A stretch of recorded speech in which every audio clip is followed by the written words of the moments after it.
These are comments from Daniel Bryan on Talk Smack. I think that's what the after show for SmackDown is called. That's aired exclusively on the WWE Network. And this is in response to John Cena's promo directed towards AJ Styles. I was actually kind of taken aback and borderline offended. By what? By John Cena saying, like, hey, if this doesn't work out for you, you'll go somewhere else to wrestle. And he would say, I only want to wrestle in WWE. So why does that offend you? Well, it offends me because, hey, guess what? I've been fired from WWE twice, right? And sometimes when you get fired, you have to go wrestle somewhere else. John's saying essentially, if he were to get fired, he wouldn't go wrestle anywhere else because he only loves wrestling in WWE. AJ and I are kind of cut from the same cloth in the sense of like, hey, he had to fight for a long time just to get the opportunity to be here. Mm-hmm. You know, like if he gets fired, he has a family to provide for. So are you saying don't go work somewhere else, go work in a garage or something? No, this is what we do. This is what we love to do. You know, it's bring up a great point. Yeah, and so it's one of those things where I get what John's saying. He loves WWE, and I don't take anything away from him because other people in his situation, people like The Rock, you know, stuff like that, when they get these big time gigs like John Cena has, he's a busy man these days. It's easy to say, I'm going to take a step back from wrestling. You know, like the Rock is great. He still loves WWE, but he comes in once every great while. John doesn't need the money. He's got all these movies, all these different awards shows want him. Everybody want him, but he still shows up every week. Like to me, it's incredible his love and his passion for this. But that doesn't mean that you should knock things like AJ about. You know, oh, if you lose this, you'll go somewhere else. Well, yeah, of course you will. But at the end of the day, it's a job. Yeah. It's a job. It's still a business, and they do this to provide for their families and to provide for themselves. So, in a sense, to where, as John Cena is coming out and saying that, I can stay in the WWE, but yet I'm rich and famous. And I can, I don't even need to probably work for the rest of my life. Whereas Daniel Bryan and AJ Styles category, again, these guys came through like independent scene, ROH, like TNA. Yes, and they had to go through a process. Whereas John Cena, not to say he's had it easy or anything's been handed to him, he's just been. It's so weird because it's like the thing is, like, John Cena does not need wrestling anymore. So it's a weird position that he's being placed in to where he goes out there and he screams about loyalty, knowing that he wouldn't wrestle anywhere else outside of WWE because he wouldn't need to wrestle anywhere else outside of WWE because the minute he left WWE, if this is ever to happen, you know damn well all of those Hollywood executives would be knocking on his door. That guy would be a shoo-in. You know, Michael Strahan left. Which is not his fault. It's amazing for him. It's amazing, but it just puts people in different opportunity to go out there and cut a promo based off of what Daniel Bryan talked about. Because let's face the facts. AJ Styles got bitched out by John Cena. Oh, yeah, he looked like a little SmackDown. bitch. He got bitched out by him because it's very hard to respond to a promo when someone is standing there saying, I have a passion for this business. I love WWE. I love these fans. How could AJ respond to that? The question, before I saw Talking Smack was, I don't know. Daniel Bryan gave AJ the perfect response, and he needs to go out there. And I was actually thinking about this in my head. Like, what could AJ say?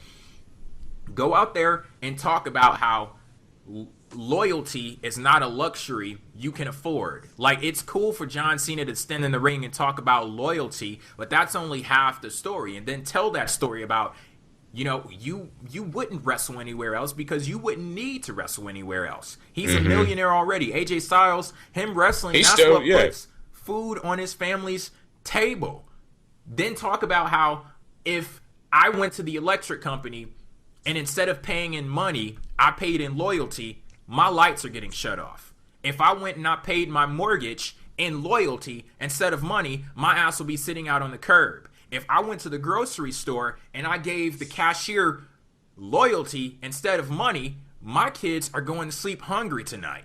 Go out there and say those things, and then the balance of power shifts in a way to a point where you can actually be equals in this feud, because it was so unfair and so unnecessary, that segment from Raw, because SmackDown, because that segment had absolutely nothing whatsoever to do with the character of AJ Styles. And you want to know what's funny? Before that segment that happened, I actually thought this feud was over. Like I don't know if you got that vibe, but I also thought this feud was over because I think another reason why they did was to add a spark to this feud once again, because everybody still had the ridiculousness of that match at Money in the Bank. They tried to erase that out of people's minds. Then they did the 6-man at a Battleground, and then it was like once the brand split happened, it was like they weren't interacting, they weren't even talking about each other. So it was like, I feel as if they set that, and they set that up just to spark something in this feud, and also to have another catalyst for a reason for them to have a match at SummerSlam. Now, my thoughts on the segment overall, which I really wanted to say, is the fact that I honestly didn't think it was that bad of a segment. But here's the thing. AJ Styles in that situation with Cena, nobody is going to be able to stand toe-to-toe with Cena on the microphone unless you are at his level. That's going to be very impossible for him to do. And I actually didn't think AJ Styles did too bad in terms of his delivery for what he said. But I just feel as if people, like Jay, I completely get what you're saying. I just feel as if people were giving Styles crap a bit too much. Just a bit too much, because I actually thought that was one of his best work that he's cut, but it's honestly not saying much. But the problem is the promo was so disjointed, and the perspective of AJ Styles didn't make sense at all. And I think that's what people are really getting at, because it's like, no matter how good you are in your delivery and the execution and the content of what you're actually saying, if your position in this segment does not make sense, it's kind of hard to give you credit for that. And for AJ Styles to stand there and ask John Cena the question, why are you still here, and not propose to do anything about it, then what the fuck are you talking about? I don't know. So it wasn't bad for AJ. The WWE just put him in a bad position. And I was going back to what I was saying earlier, talking about how that's how we shift the balance of power. In the chat right now, CTL6985 is pretty much saying WWE has no interest in shifting the balance of power because, he says they don't want them to be equal. And that's unfortunate. It really is. Because it makes it a better feud that way. Not even necessarily just,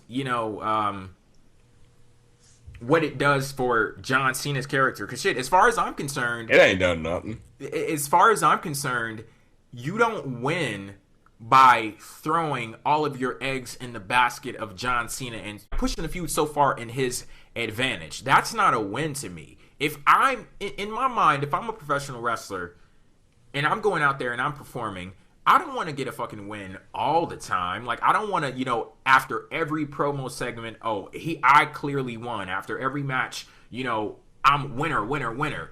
I want it to be booked in a sense that I'm booked strongly, my opponent is booked strongly as well, because a rising tide lifts all boats. And if you're in a great feud, that matters more to me than me going out there and dominating somebody on the mic. Now, of course, you will have your moments where that happens, but I don't think that on SmackDown, that segment with AJ and John Cena was that moment.